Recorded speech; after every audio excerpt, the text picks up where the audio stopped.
lo van a volver a ver, comparen las definiciones de lo que es un algoritmo. Vamos a ver lo que es la definición de un algoritmo.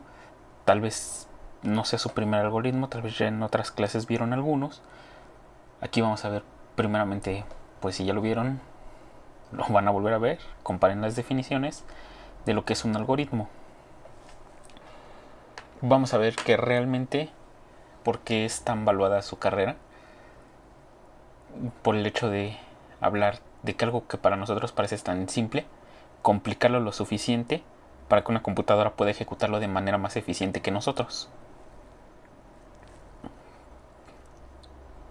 ¿Cómo hacemos esto? Pues bien, para nosotros hay ciertos procesos que tenemos. Vamos a ver aquí el ejemplo con la unión de conjuntos. Vamos a ver cómo se ve la unión de conjuntos, cómo hacer la unión de conjuntos, que para nosotros es muy simple. Van a bastar 3 simples pasos, incluso hasta menos si omitimos instrucciones. Pero para una computadora vamos a ver que pues no, la realidad es que son bastantes más pasos los que se requieren para hacer la unión de dos conjuntos. Primero que nada, ¿qué vamos a entender por un algoritmo? Un algoritmo. Para nosotros un algoritmo no es más que una serie ordenada. Esto lo voy a resaltar en un momento. Perdonen que le haya puesto una coma. Una serie ordenada de pasos o instrucciones no ambiguas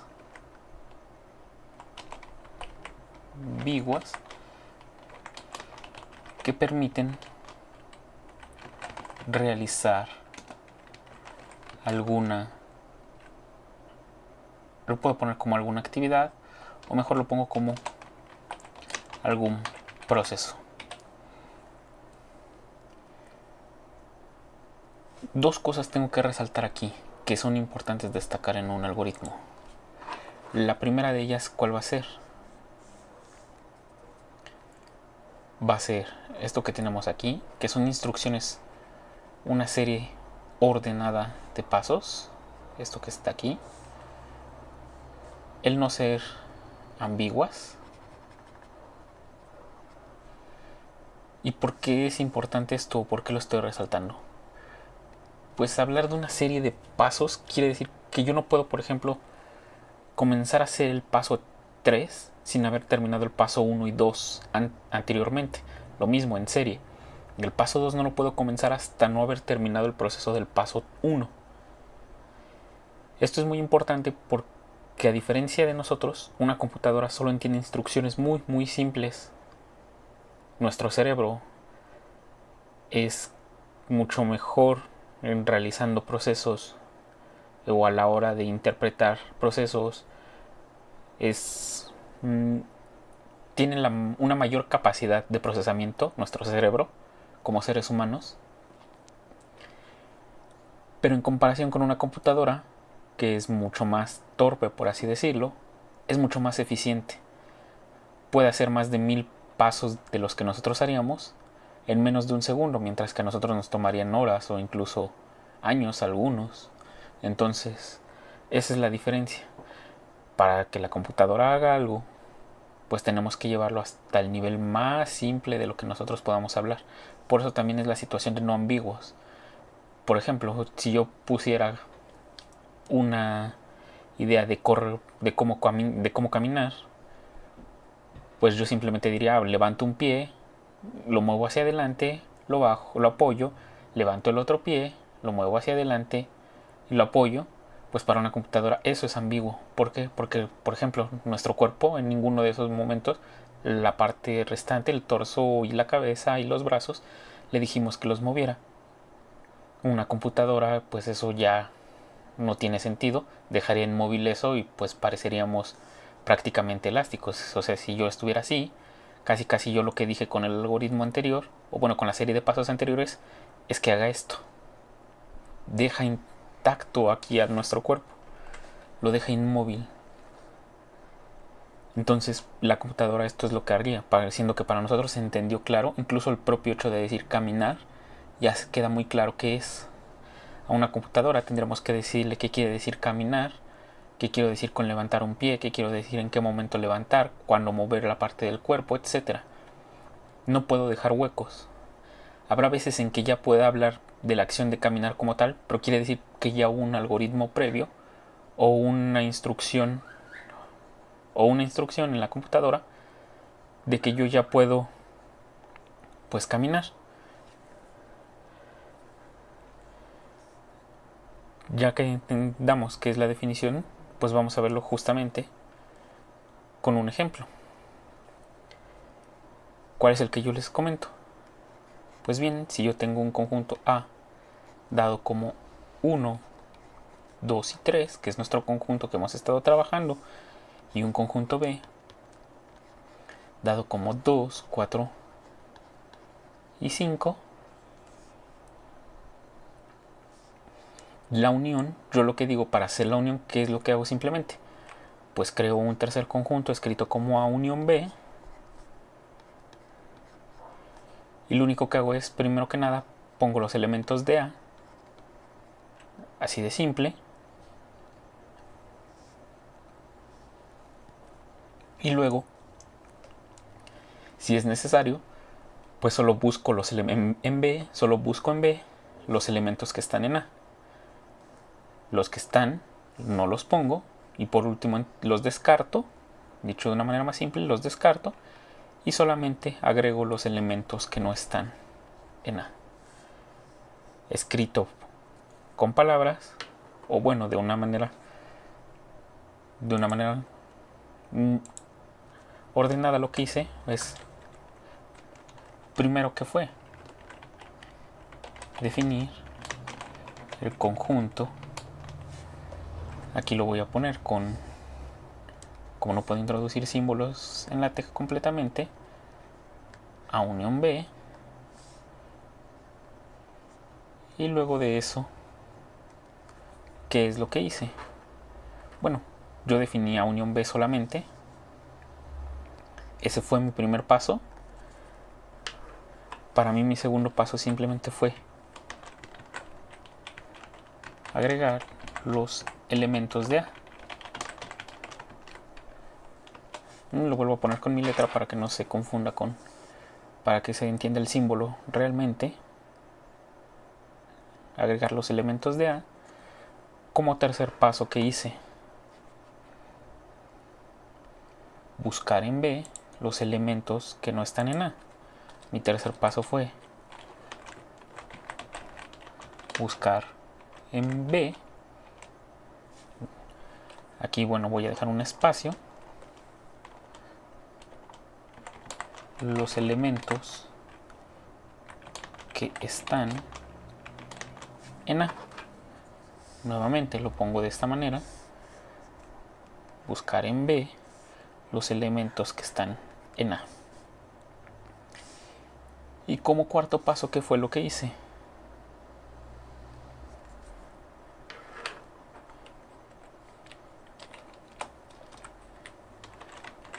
Descartar los elementos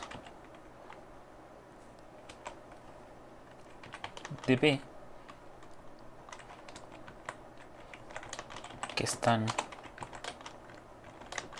en A.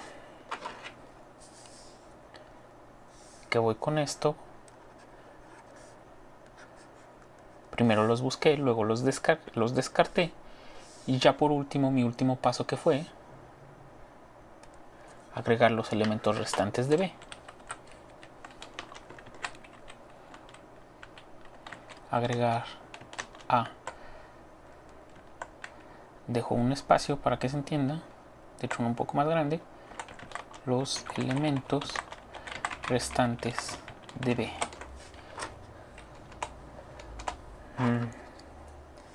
Esto me gustaría que interpretara LaTeX, sería más rápido. A unión B, agregar a unión B los elementos restantes de B. Yo hice el copiado de un conjunto, la unión de un conjunto en 5 simples pasos. Esto sería un algoritmo.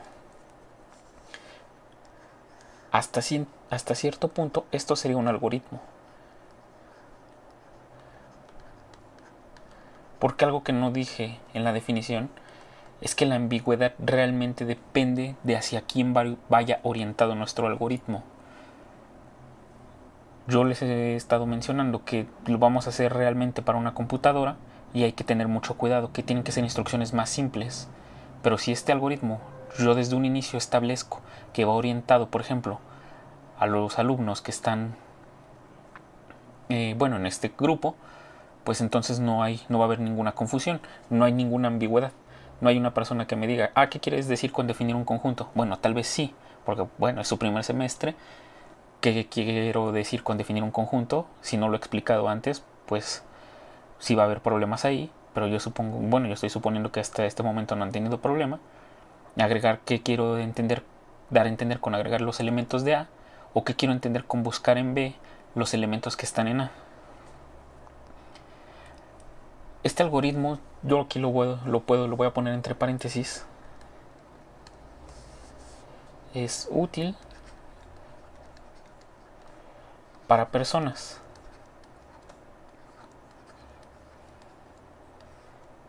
Déjenme borrar.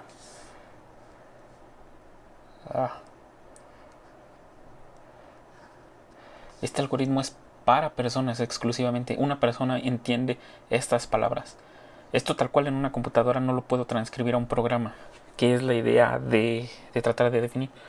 Yo no les puedo pedir ahorita que hagan un código que haga la unión de conjuntos, porque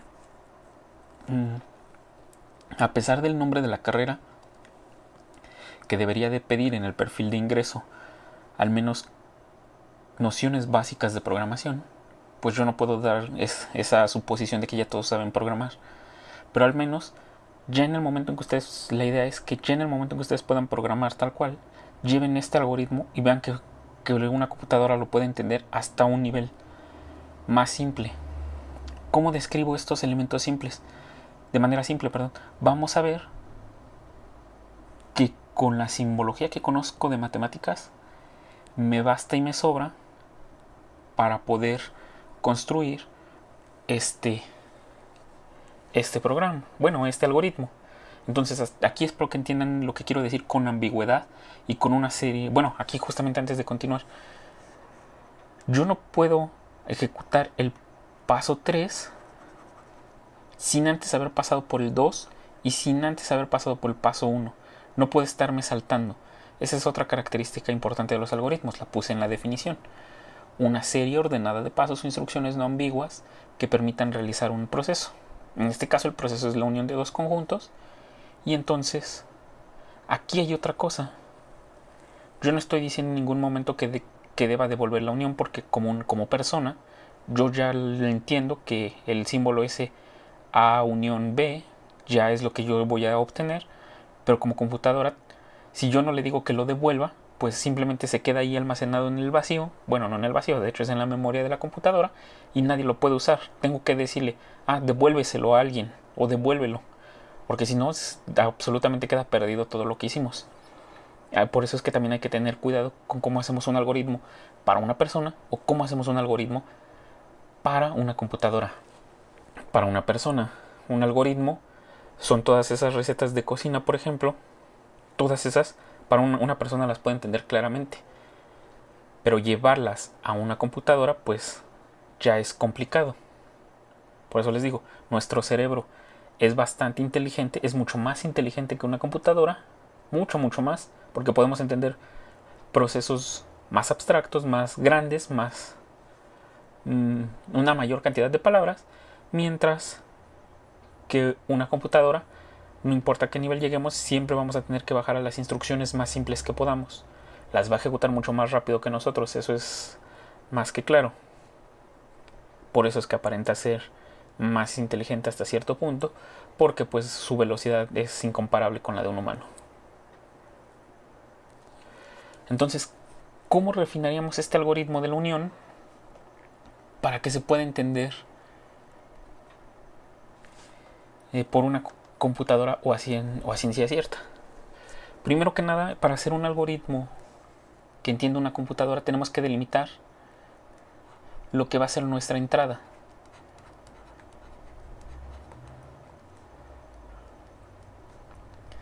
para nosotros nuestra entrada,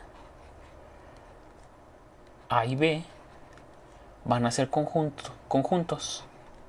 Esta va a ser nuestra entrada. Tenemos que delimitar qué va a ser nuestra salida. Nuestra salida, algo que no hicimos en el anterior, porque no era necesario para una persona, no. Aquí sí, va a ser un conjunto C, que va a ser A unión B. La idea es aquí que una persona entienda el proceso de manera simple y que esto se pueda llevar a una computadora. Esto es lo que vamos a hacer. Y de hecho aquí lo puedo poner como conjunto. No sería necesario porque queda entendido, porque en matemáticas pues esto significa que es un conjunto,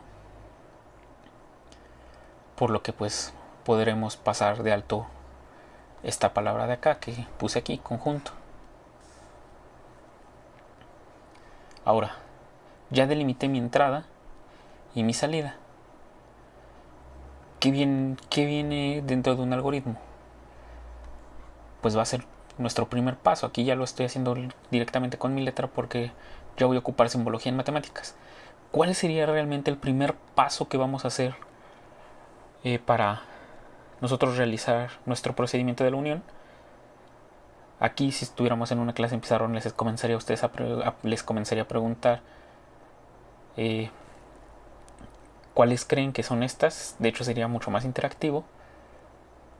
Pero bueno, para evitar ciertos problemas y distracciones, yo en este momento los voy a ir describiendo cada uno, y ya después pues pondré una actividad que les permita a ustedes construir algún otro algoritmo más simple, pero primero necesito que les quede claro aquí. Entonces, mi primer paso, ¿qué va a ser? Va a ser definir quién va a ser mi salida, o definir a mi salida desde una instancia. A pesar de que aquí yo dije que voy a devolver a C, yo no la he definido en mi algoritmo. La computadora no va a saber qué es C. Hasta este momento lo único que sabe la computadora es quién es A y quién es B. No más. La salida es solo un dato para nosotros, que al final tenemos que definir. Muchos en un algoritmo en la descripción no lo ponen aquí, no lo ponen como salida, sino lo ponen dentro del algoritmo como el último paso. A mí me gusta especificar porque hoy en día hay lenguajes como Octave que les permite desde un inicio de la definición de su función que va a ser la unión, el proceso que haga la unión, dicho de otra manera, lo definen desde un inicio. Si algunos tienen experiencia con programación, esta última línea es equivalente al comando return de lenguajes como C++, como Java, como Python. Y en Octave y MATLAB es equivalente pues a que ustedes pongan desde un inicio en la definición de una función, ustedes ponen function y aquí pondrían a C, que es el valor que van a devolver, y ya ponen lo siguiente de la definición de la función. Eso es el equivalente. Por eso es que yo lo pongo desde un inicio, porque pues lo puedo delimitar y no ponerlo como un paso del algoritmo, no es esencial. Entonces regreso ahora sí a la descripción de la unión. Primero, ¿qué voy a hacer? Pues mi primer paso va a ser definir a C como una copia de A. Primera regla de un algoritmo para una computadora: nunca puedo modificar la entrada, mis datos de entrada. Es una regla crucial. Entonces, si yo quisiera trabajar con ellos o crear simplemente una copia de ellos y borrarle datos, tendría que crear un nuevo objeto, en este caso sería el C, que me copie a mis datos de entrada o la información que yo necesite de mis datos de entrada. ¿Por qué? Porque si yo no lo hago así, yo tendría que modificar mi entrada, y pues eso realmente en un programa está completamente prohibido. Para una computadora queda prohibido. ¿Lo puedo hacer? Sí, claro que lo puedo hacer, pero la idea es que no, porque fuera de este algoritmo o de esta función, yo puedo utilizar por ejemplo en otra cosa a B, y si yo lo modifico aquí, pues en aquella otra cosa ya los valores van a cambiar. Por eso es que queda absolutamente prohibido modificar los datos de entrada. Ahora, otra cosa. Bueno, no, realmente no, la otra cosa realmente no es necesaria. Yo ya copié mi conjunto A en C. Ya C es idéntico a A. Ahora, ¿qué estoy haciendo con eso? Este primer paso, definir a mi conjunto A unión B. Aquí yo no le pongo AV porque no se entiende este símbolo. Hay un lenguaje de programación que se llama Julia.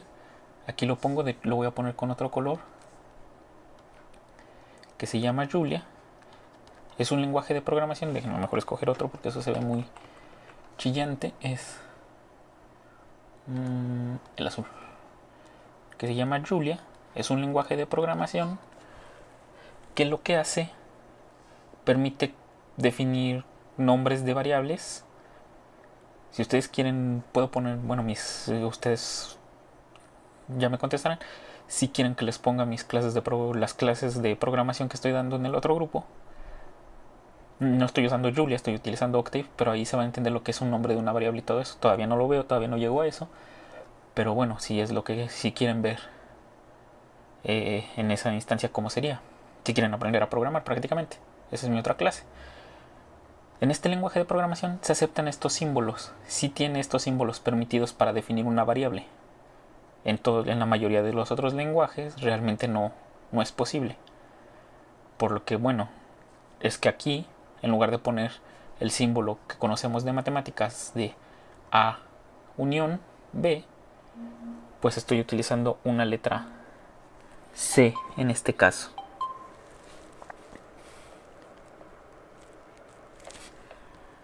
Permítanme.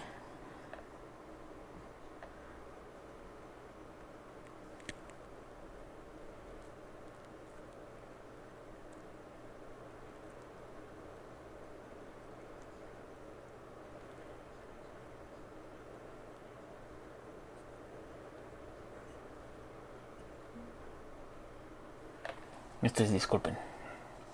Ahora, ya hice mi primer paso, que ya lo comparé con lo que sería la entrada de nuestro algoritmo para personas. ¿Cuál sería mi segundo? Déjenme, me regreso al color negro. Es este. 2. Mi segundo paso, como en algún momento, de hecho, ya también, bueno, aquí no es una flecha. En el primer paso de mi algoritmo para computadora, ya abstraje el 1 y el 2 realmente. Al momento de definir C y igualarlo a, lo que hice fue pues definir el conjunto C, lo definí como A justamente, y le agregué los elementos de A la vez. Por pocas veces, aunque no lo crean, puedo hacer un proceso más eficiente en una computadora que como una persona. Pero ya vieron que realmente es una tarea básica, solo fue una igualdad de conjuntos. Entonces, como yo en algún momento, en mi paso 3 por ejemplo, voy a buscar elementos en B, necesito hacerlo de alguna manera. Una computadora, para entender los elementos de un conjunto, lo que tiene que hacer es ir elemento por elemento. No me va a quedar de otra. Tengo que ir uno a uno con los elementos de B para compararlos con los elementos de A y así ir viendo cuáles son iguales y cuáles no. Ven, les dije que tareas que para nosotros parecen simples, para una computadora ya no. Entonces para eso voy a necesitar, de alguna manera, obtener el número de elementos que pertenecen a B. Le voy a poner n justamente para identificarlo y no estar utilizando cardinalidad de B. Entonces yo ya definí lo que es la cardinalidad de B. Recuerden que es el número de elementos con los que cuenta B. Yo le estoy llamando a ese número de elementos n. Ahora, ¿cuál es mi siguiente paso? ¿Qué tengo que hacer según mi algoritmo para una persona? Buscar en los elementos que están en A, buscar en B los elementos que están en A. Igual el paso 3 y 4 los puedo hacer de alguna manera. Vamos a ver. Vamos aquí a poner entre comillas que B es de esta forma, para que se entienda. Yo no lo puse en la entrada. Como pueden ver, ahí cometí un error, porque eso es un error de ambigüedad, no decir quién es A y quién es B. Entonces lo voy a corregir. Lo voy a poner con azul porque si lo borro pues se va a perder. Lo voy a poner un pedacito aquí arriba. A es igual a A1 hasta AM. Tiene M elementos, no tienen por qué tener los mismos elementos. Y B tiene que ser igual a B1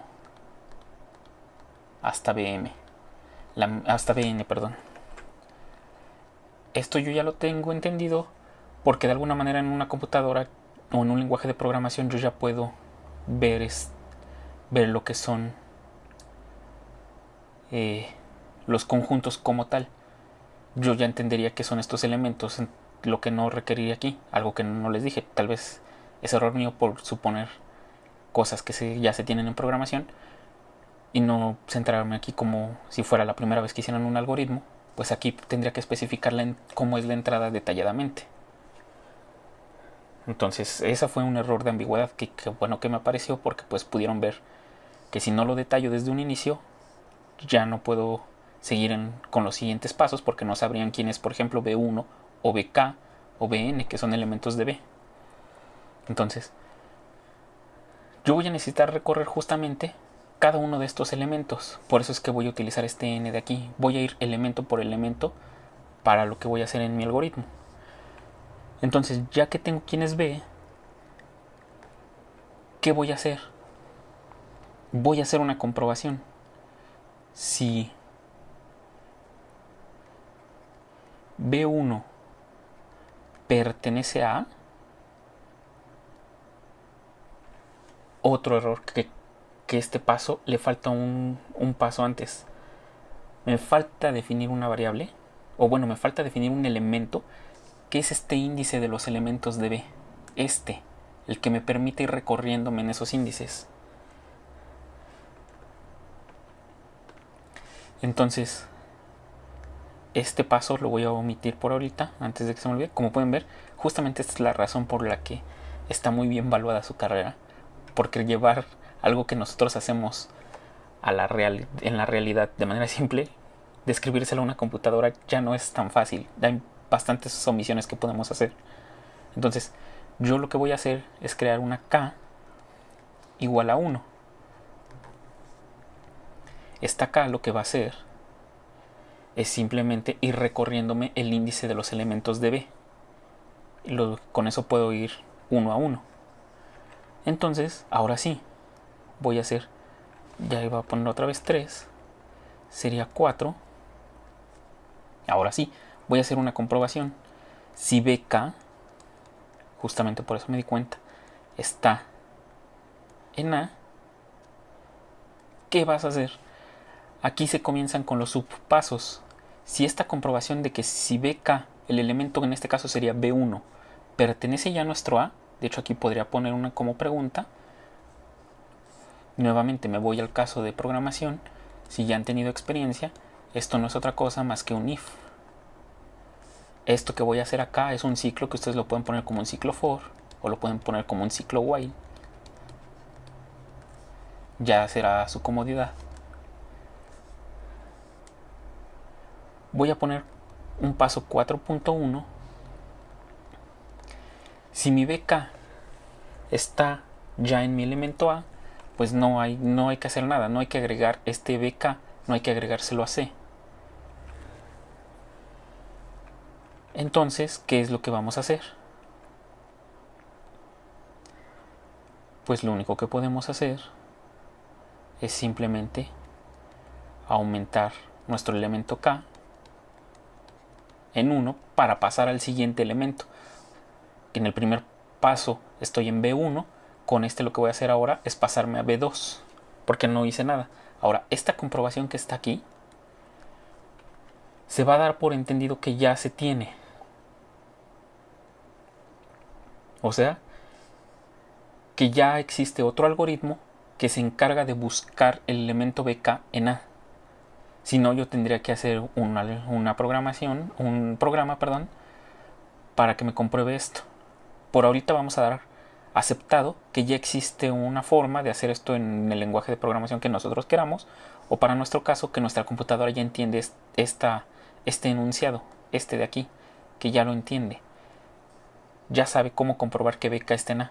También, si ustedes quieren, podemos ver ese algoritmo, o les puedo dar si quieren, esta semana para que lo piensen y traten de comprobar cómo, si yo les pongo de entrada a BK, a un conjunto A y a un número, a un elemento BK, cómo ustedes comprueban, cómo comprobarían si ese BK está en A. Lo único que va a devolver de salida va a ser un 1 si el BK pertenece a A, o un 0 si el BK no pertenece a A. Entonces eso es lo que pueden pensar. Ahorita lo pongo al final de la explicación de este algoritmo. Pongo cómo serían la entrada y la salida, y pues les puedo dar tiempo para que ustedes piensen una forma de construir esa comprobación.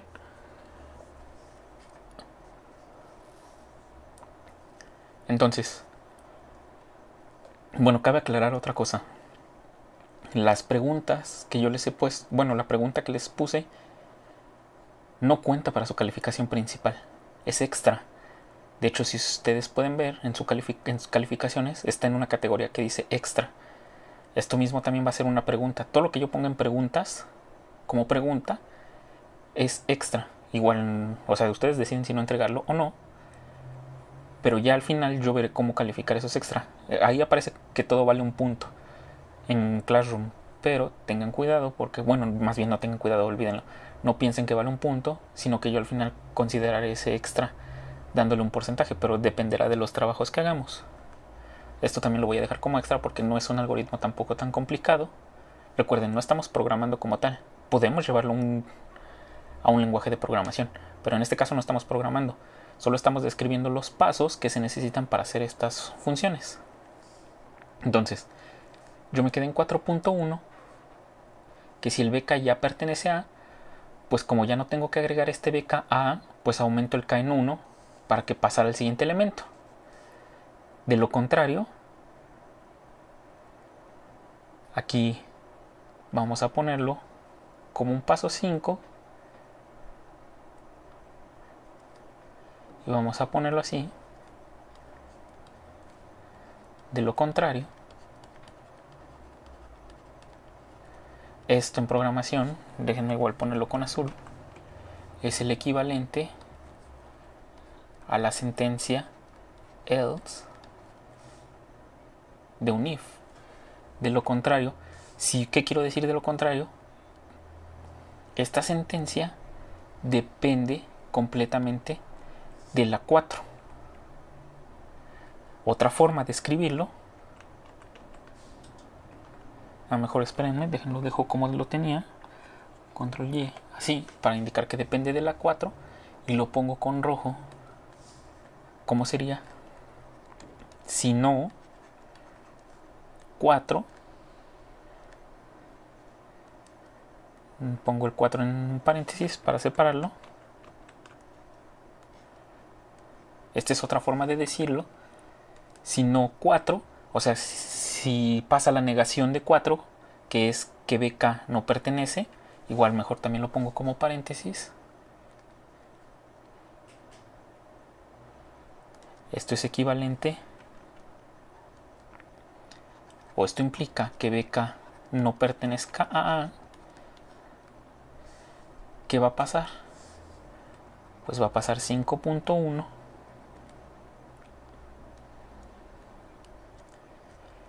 ¿Qué vamos a hacer? Pues C va a ser igual a C unión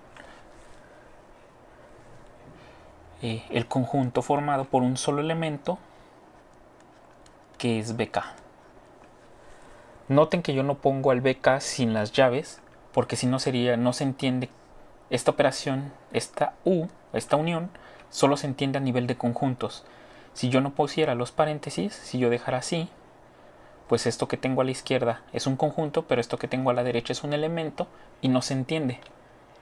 Con los axiomas de Zermelo y Fraenkel realmente sí está permitido, porque ellos dan por entendido que todo, absolutamente todo, es un conjunto.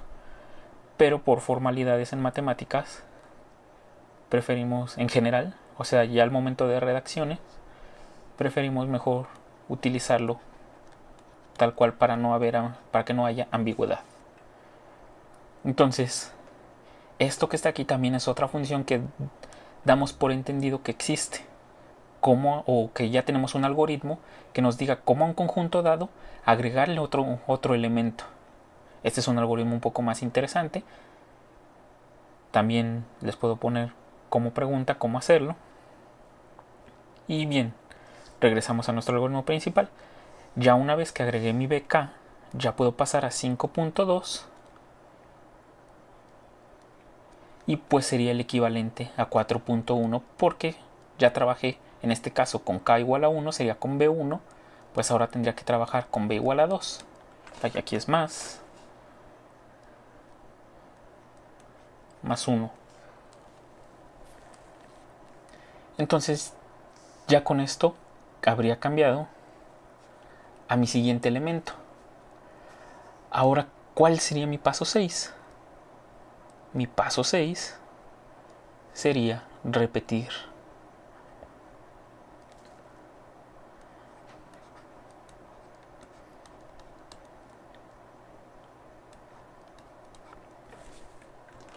Repetir K no es repetir 4. No, permítanme. Sí, repetir 4 n veces. Nuevamente, esto que está aquí resulta ser ambiguo porque no entiende una computadora qué es esto de repetir. ¿Qué puedo hacer entonces yo para corregir esto que está aquí? Yo voy a repetir desde 4. Recuerdan que yo tengo una variable que se llama n, que corresponde con la cardinalidad de b. Les dije que iba a trabajar con un for o con un while por medio de la variable k. Entonces lo voy a agregar igual con rojo a la derecha porque es una corrección. Y mejor lo pongo abajo en otra hoja. Este es nuestro algoritmo simple. De hecho, aquí yo puedo poner el paso 7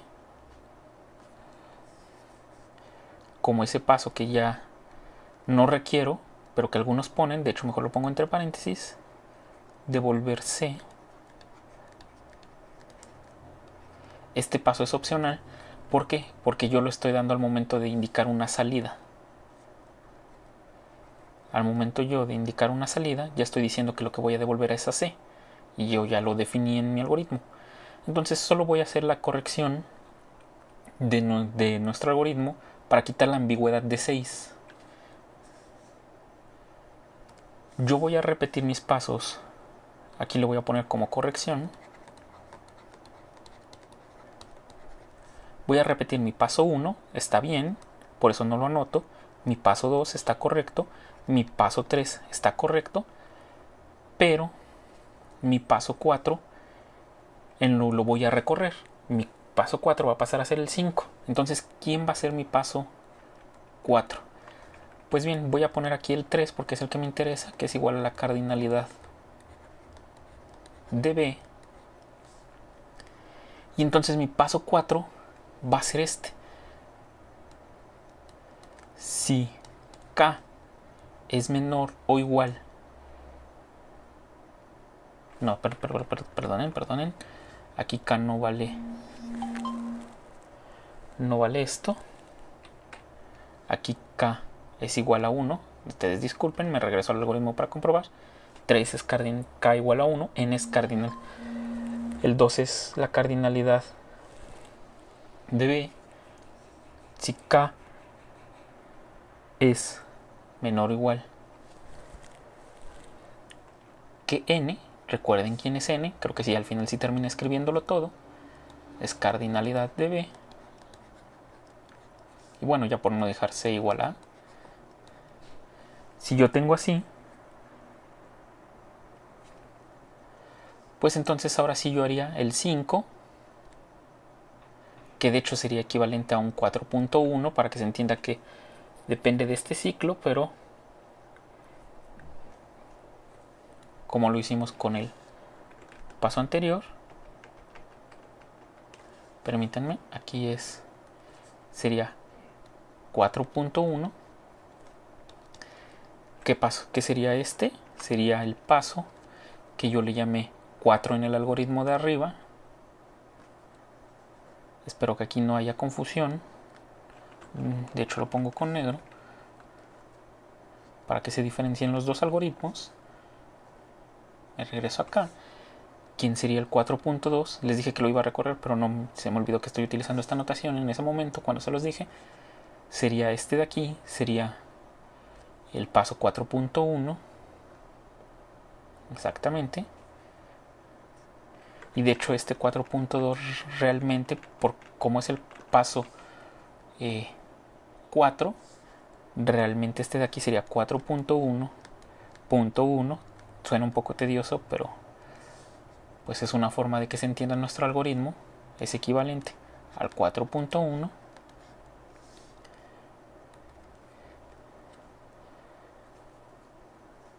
Luego mi 4.2 sería solamente mi paso 5.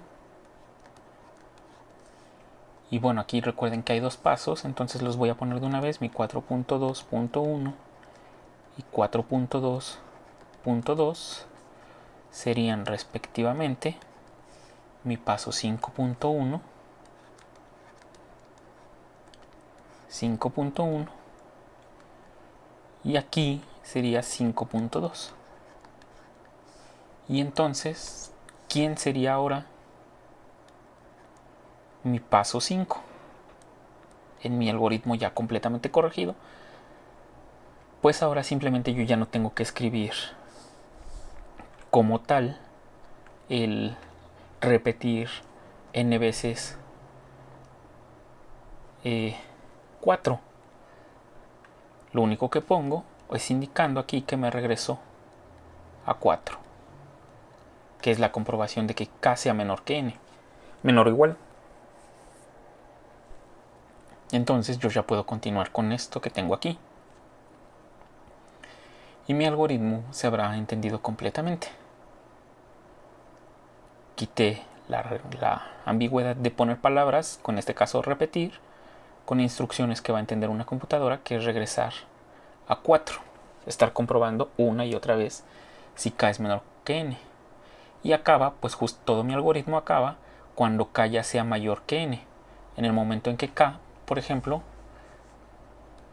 alcance el valor k igual con 1, k igual con n más 1, en ese momento habrá terminado ya mi algoritmo.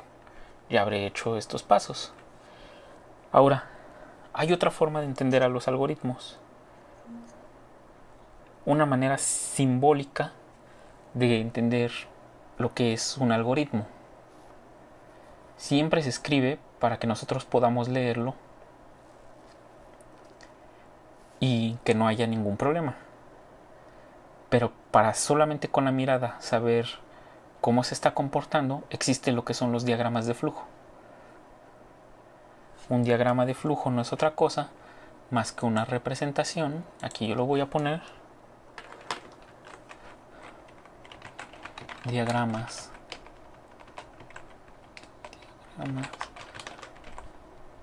de flujo. No es otra cosa más que una representación de un algoritmo.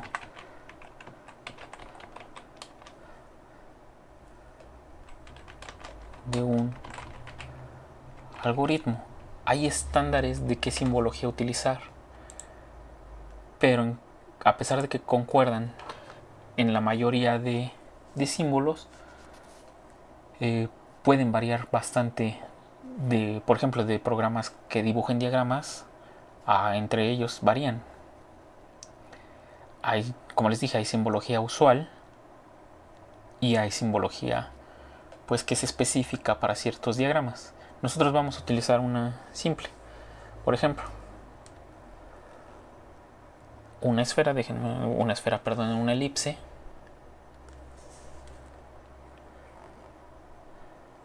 Esto de aquí va a representar entrada o salida de datos.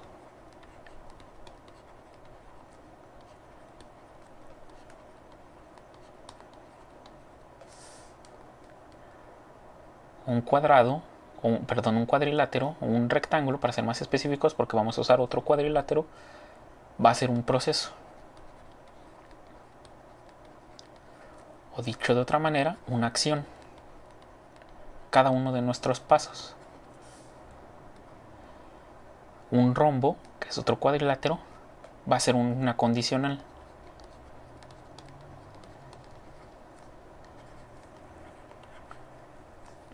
¿Qué quiero decir con una condicional? Pues estas interrogantes de sí y no. Y bueno, todos ellos van a estar unidos por flechas, que no es otra cosa más que la ruta del flujo.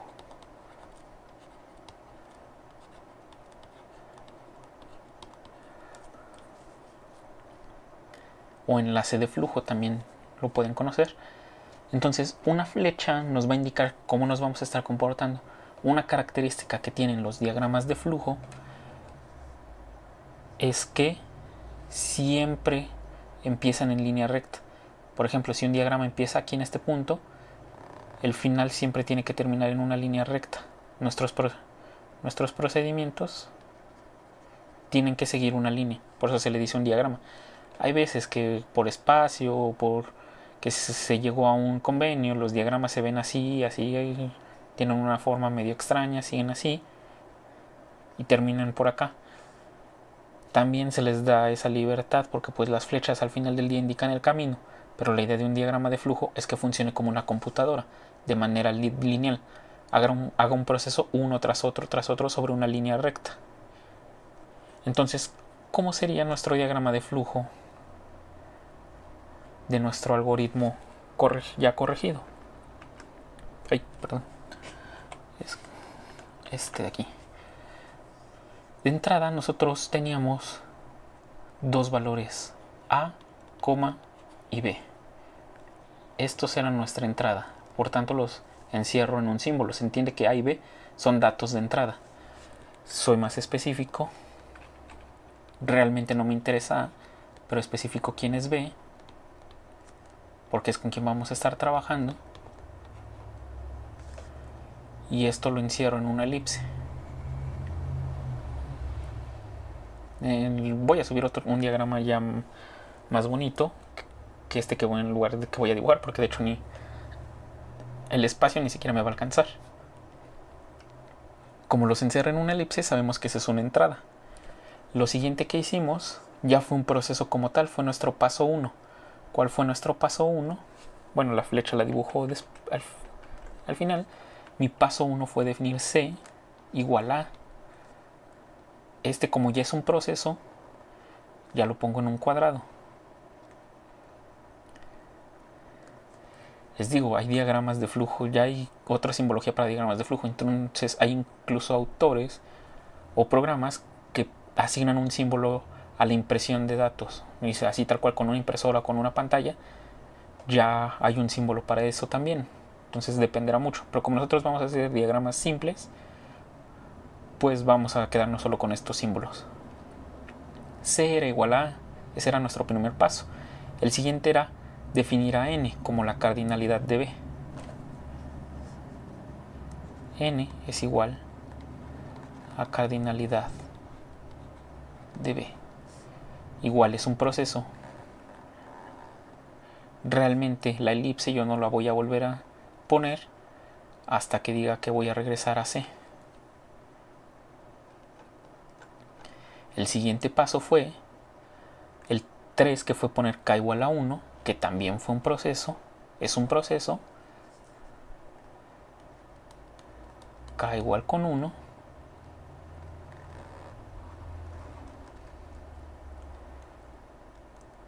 Ponemos de esta manera. Y nuestro siguiente paso es el interesante. Ya es una condicional, que es 4. Si k es menor o igual que n.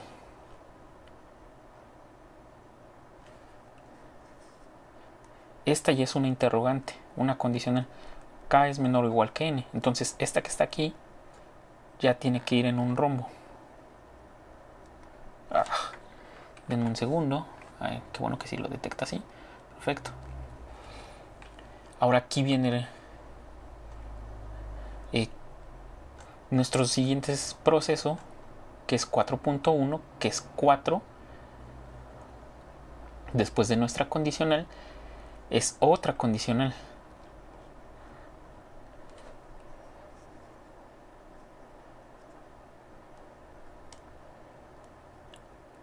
¿Qué pasa si se cumple? Mejor le escribo primero la condicional. Recuerden cuál fue nuestra condicional 4.1, equivalente a 4. Comprobar que BK esté en A.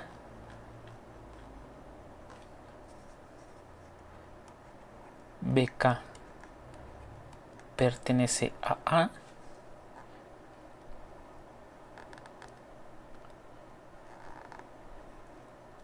Ahora, aquí uno de estos dos así.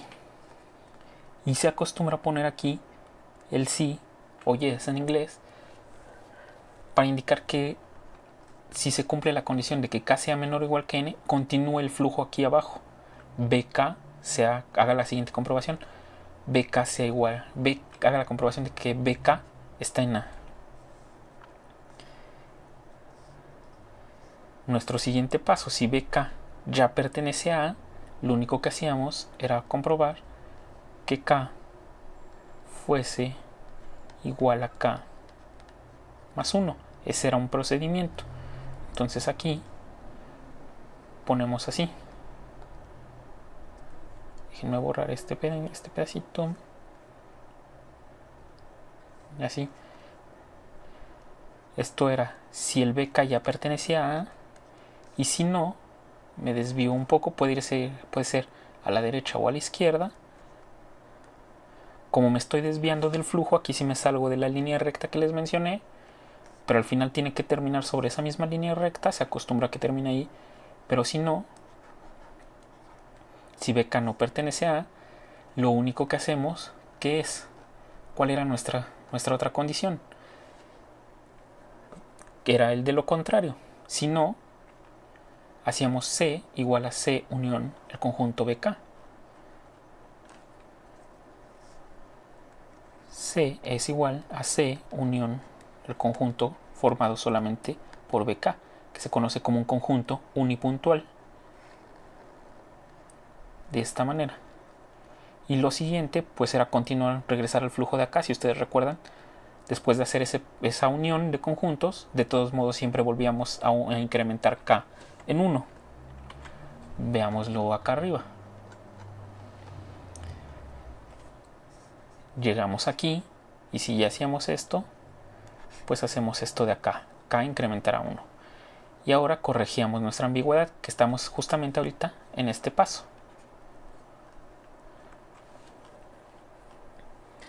¿Cuál es nuestro siguiente paso? Pues bien, nuestro siguiente paso era regresarnos a comprobar si K es menor que N. Aquí no hay un sí o un no porque era nuestro siguiente paso. Regresarnos a preguntar la condicional de que K era menor que N. Y en dado caso de que K ya sea mayor que N, voy a ponerle aquí, como lo voy a poner en la siguiente hoja. Aquí continúa. Regreso donde estaba mi flujo. Pues simplemente lo que voy a hacer ahora es devolver a C. Y entonces, como este es un dato de salida, debería de ser en una elipse.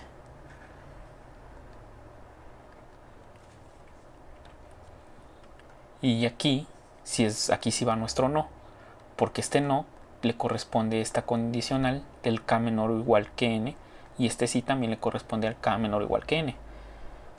Esto es un diagrama de flujo. Esto que está aquí, si seguimos una serie y el flujo realmente sí termina en una línea con respecto a nuestra entrada y nuestra salida, terminan sobre una línea recta. A pesar de que tuvimos desviaciones, pues terminamos sobre la misma línea. Y esto de aquí se entiende mucho más rápido, de cierta manera, que esto que tenemos aquí. Independiente de los números, aunque pusiera las palabras, aquí se entiende. Muchas veces es más preferible dar el diagrama de flujo que un algoritmo como tal así escrito con palabras. Siempre por formalismo se escriben las dos cosas para que se entienda lo que hacemos. Cuando programamos cosas relativamente simples, funciones simples, o bueno, incluso no funciones simples, sino nada más programamos una función, algo que haga una acción, un proceso, pues siempre es recomendable invertir un tiempo antes, aunque parezca bastante tedioso, a esto. Porque una vez que ya tengamos esto, pasarlo a una computadora es muy simple. Ya realmente aquí está descrito nuestro programa. Solo hay que saber cómo llevarlo a algún código y pues lo tendrán resuelto inmediatamente su problema. Con esto se ahorran mucho tiempo a que yo hubiera tirado o lanzado código directamente, porque pude haber tenido complicaciones. Si al momento de hacer el diagrama hubo complicaciones, ahora imagínense al momento de estar programando, donde puede haber errores de sintaxis, donde puede haber errores de actualizaciones del propio programa, donde hay factores externos, pues ya se complica. Con esto estoy eliminando los posibles errores que yo cometería. Si se dieron cuenta, los errores que cometí al momento de definir el algoritmo los pude ir corrigiendo. Y entonces aquí espero que les haya quedado claro lo que es un algoritmo y si era su primer algoritmo de la carrera, porque van a encontrarse con muchos, pero muchos. Una carrera especializada en algoritmos como tal lo que busca, por ejemplo en el área de investigación, es perfeccionar algoritmos que ya existen. Se les van a presentar algoritmos, por ejemplo, para resolver ecuaciones diferenciales. Y la idea es que si a ustedes les gusta esto y quieren seguir continuando con investigación en esto, busquen optimizar esos algoritmos, dar algoritmos más rápidos, más eficientes. Así se mide si un algoritmo es bueno o no. Si da resultados bastante rápidos y consume la menor cantidad de recursos de una computadora. ¿Qué quiero decir con cantidad de recursos? Menos memoria, menos procesamiento. Gaste menos el procesador o gaste menos la memoria. Hoy en día se permiten algoritmos en paralelo. ¿Qué quiero decir? Que puedo hacer varios procesos a la vez, pero pues hay que comenzar desde lo clásico, desde una forma lineal. Y bien, nuevamente, si tienen dudas me las pueden preguntar por Classroom.